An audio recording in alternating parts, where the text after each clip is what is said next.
China would not want this conflict to elongate. If this war grows through, the supply of crude in the world could actually come down as Iran is one of the largest supplier of crude. If we go look at crude guys, crude is currently trading at 65, which also means that it is trading somewhere around 5% per day move. So what this means is the street is expecting the prices to be very jumpy on the upside compared to the downside. So if we see an up move, we can actually see a drastic up move rather than a small rally. So जब हमने ये weekly reviews की series start करा था तो हमारा एक ही objective था कि आप कोई ट्रेडिंग अपॉर्चुनिटी, कोई अपडेट मिस ना करें just because there are so many places to look to.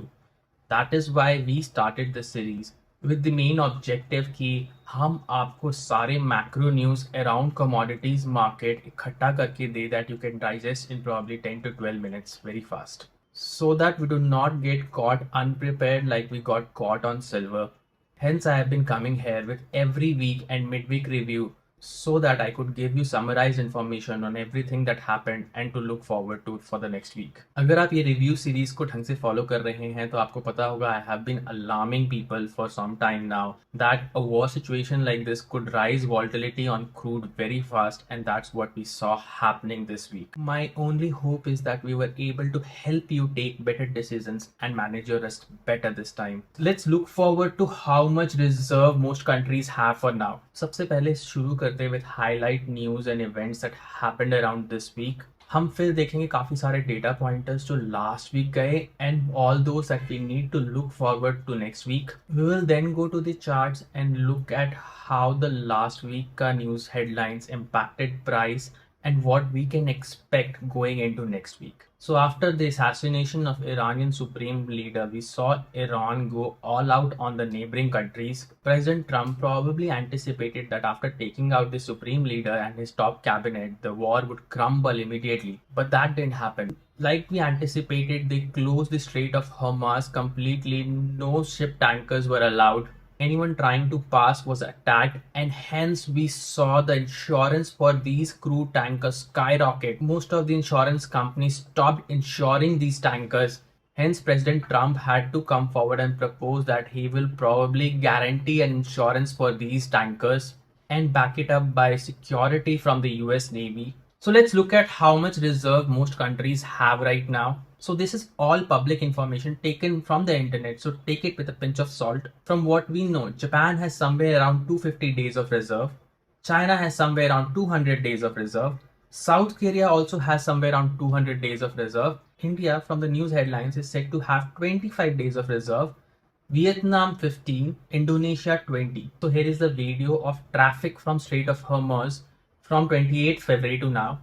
As from the 28th February snapshot, you can see that a lot of traffic actually goes through Strait of Hormuz. Post the escalation, we see that almost no tanker passes through that strait, risking attacks on it. That is almost 20% of the global supply being cut off. On Friday, prices shoot up 15% as Qatar's energy minister came and said that this could bring down economies in the world and he could see the production of oil halted for weeks. He also said that he could see price of crude going to $150 within weeks if this is not sorted. If the Gulf countries halt the production of crude, that could have severe impact everywhere, as restarting these production lines once things are sorted would also take weeks. We are at a place where anything can happen any moment. Prices could be very jumpy on the headlines that we probably would not be even sure if it's true or not. Going forward to next week, we have to look at the updates that all the countries are providing on their reserves.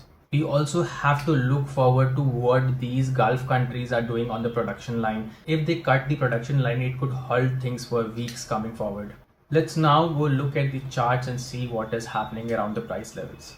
On the crude chart, we have been alarming all the viewers that we could see prices skyrocket from here if we move above the ranges that we were talking about. This price range of 6100, a breakout from this price range on Monday started everything. After Iran started retaliating against the tankers, we saw prices skyrocket from there. Specifically on Friday, as panic set in as Gulf leaders started talking about halting production lines. Around Friday night, we made a high of 8500.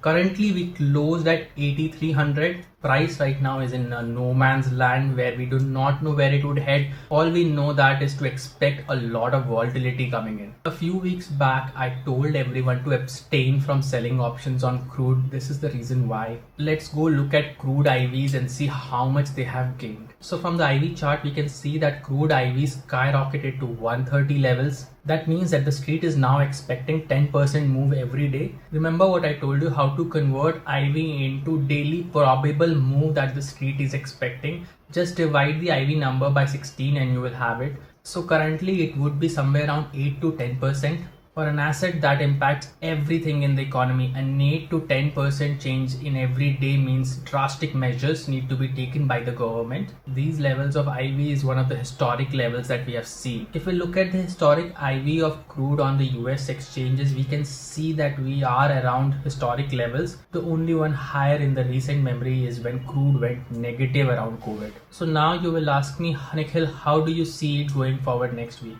Truth be told, no one knows. What we know is that crude is trading at 130 IVs. It is expecting 8 to 10% move every day. Depending on how these IV change, we would actually look at what to trade. I would abstain trading based on news headlines and would rather trade on IVs. If the IVs cool down drastically, that could mean that we are around the top. If it keeps going higher, expect prices to go places where we have never seen. Unlike equities, when IV usually increases when price go down, commodities mein IV increases when price goes up and usually decreases when price goes down. We saw this happening earlier this year on nat gas, then on silver.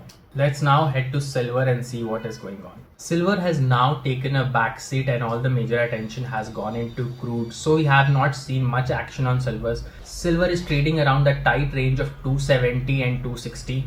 You would ask, Nikhil, why in such tremendous times safe haven assets like gold and silver not increasing? This comes down to our usual story of deleveraging. On an onset of an event, most of the world start closing positions irrespective of what asset class it is, as they do not want to be margin called if something volatile happens. Hence, we see a lot of sell pressure everywhere, including silver and gold. Once that initial shock is gone, money and leverage starts coming back in these assets again.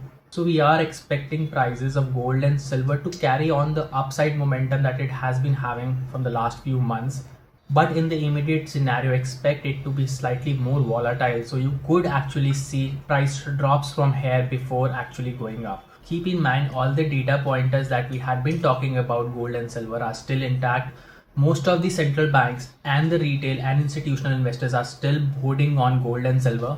There is still large risk of currency depreciations around the world, specifically in India. Gold and silver are usually a good bet against that. So if you are trading gold and silver, look at the price levels that we had talked about. If you look at gold prices, it's stuck even on narrower range than silver. It is currently trading at 160 levels. It has been on this price range from quite some time. You could get good trading opportunities on both gold and silver. I would suggest if you're looking to short, trade on a faster time frame, short term, and if you are looking to trade long, look at longer time frames and longer durations. While keeping an eye on the levels that we talked about, a lot of action could happen around that levels. Let's quickly look at the IVs silver and gold are trading at. Silver is currently trading at 71 IV and gold is currently trading at 33k IV. 33k IV means gold is expecting 2% move on an average a day, while silver is expecting somewhere around 5% a move on an average a day. So plan your trades around those moves. As a trader, these are hard times. If you leverage yourself a lot, you could see MTM swings so large that you would not be able to hold your trades as per planned. So I would suggest trading lower sizes till the tension goes away. For people who have just started on trading, I would suggest them to abstain from trading, but look at the price and activities very cautiously. This is the learning experience that you would probably get once in a lifetime. So I would not suggest you to even avoid it. Since everything is moving so fast, chances are by the time this video gets uploaded, some things would have changed. But pay attention to the macros that we talked about. Crazy time, right? That's it from my side for this weekly review. I will see you around the midweek review.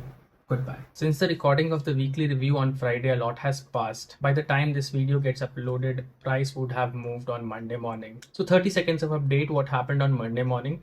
Iran is not giving up. Iran has made clear that it is not looking for negotiations, rather retaliations. Iran, and then it went on attacking on all fronts to all its neighboring countries. We expected the war to get dirty, and both sides started attacking the desalination plants of each other. Hence, Monday morning opened up with a 25% up move. Crude in US traded at $120 at top. Just a week back, it was trading at $65 and it made a high of 120 in the morning. Crude at MCX opened at circuits and kept hitting upper circuits. It finally made a high of somewhere around 10,700. In the last midweek review, I was telling you guys I wouldn't be surprised if price hits 10,000, and it did within 3 days. So currently it is trading at 10,000. The volatility has risen to 200. There is drastic fear in the street. So expect price to be very volatile in the week. As things, new news drops in, trade safely, and I'll keep you updated if anything new comes up.